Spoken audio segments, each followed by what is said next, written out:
Hello, I am Priyanka Baghel. मैं आपके सामने अपने पापा के बारे में कुछ बातें एक कविता के रूप में प्रस्तुत करना चाहती हूँ, जो मैंने स्वयं लिखी है। मेरे पापा मेरे लिए क्या हैं, वो मेरे अलावा कोई नहीं जान सकता। मेरे पापा ने अपनी ज़िंदगी के सफ़र में जितनी भी परेशानी उठाई है, वो अपनी बेटी पर बीतने नहीं देते। मेरे पापा ने मेरे पैदा होने से पहले ही माता के दरबार में एक पुत्र के स्थान पर एक पुत्री मांगी, जो उनका सम्मान, स्वाभिमान और गुरूर बन सके। मेरे पापा को मुझ पर इतना विश्वास है कि वो सोचते हैं कि मैं कभी कोई गलत काम नहीं कर सकती, इसलिए मुझे माँ वैष्णो का रूप दिया है। कहते हैं, तू मेरी वैष्णो माँ है की देन है, जो बड़े नसीबों से मिली है। तो पापा, आप भी कहाँ एक सुपर हीरो से कम हो। मेरे पापा, जिन्होंने इतना संघर्ष किया अपने जीवन में इस दिन के लिए कि जो मैं नहीं कर पाया वो मेरी बेटी कर जाएगी।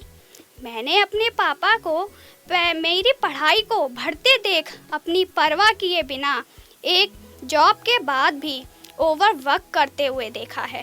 अपनी ख्वाहिश को मार के हमारी ख्वाहिश को पूरा करते हुए देखा है।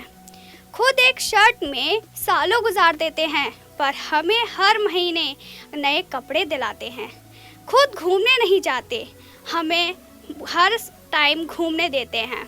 जिन्हें अपने जीवन में सबसे ज़्यादा नींद आती थी, आज वही नींद छोड़कर हमारा भविष्य बना रहे हैं। मेरे पापा अपने खाने व पीने का नियम बिगाड़ कर मेरा स्वास्थ्य बना रहे हैं। मेरे पापा मुझे आगे बढ़ने की दिशा दिखाते हैं, इस संसार में कैसे रहना है वो सिखाते हैं। कभी कम मार्क्स आने पर डांटा नहीं, बल्कि आगे अच्छे मार्क्स कैसे लाया जाए वो सिखाया है। लोग ने मेरी हाइट को लेकर मुझसे कुछ ना कुछ कहा है, मेरा मजाक भी बनाया है, लेकिन एक मेरे पापा ही थे जिन्होंने मेरी कम हाइट होने का कभी एहसास नहीं दिलाया। मैं कहती हूँ कि मैं अपनी पढ़ाई के साथ साथ कहीं जॉब करके आपका हाथ बटाना चाहती हूँ, पर पापा कहते हैं कि तेरी यही उम्र है पढ़ने की, मन लगा कर पढ़, फिर कुछ बन। पैसा तो कभी भी कमाया जा सकता है, पर संसार में अपनी नई पहचान फिर से बनाई नहीं जा सकती। मेरी शान हो आप, मेरी खुशियों की छाव हो आप, रौनक है मेरे जीवन में रहने से जिनके, वो नाम हो आप। आई लव यू पापा।